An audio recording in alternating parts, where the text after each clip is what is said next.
Sure. So Nudgit is behavioral science and AI company. So gumagawa kami ng mga AI systems for training, decision making, tapos may mga algorithms kami sa system mismo that can be used to help guide people to make decisions and so on. So when you last met us, yung ginagawa namin is more corporate nudging. So kunyari, Yes. mababa yung performance ng isang person, yung system namin yung magna-nudge na maybe you should pay attention to this. But since that time, nag-pivot na kami.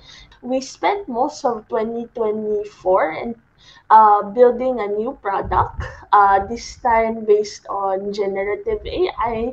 And yun yung ginagamit namin ngayon for selling different training and other packages to our clients.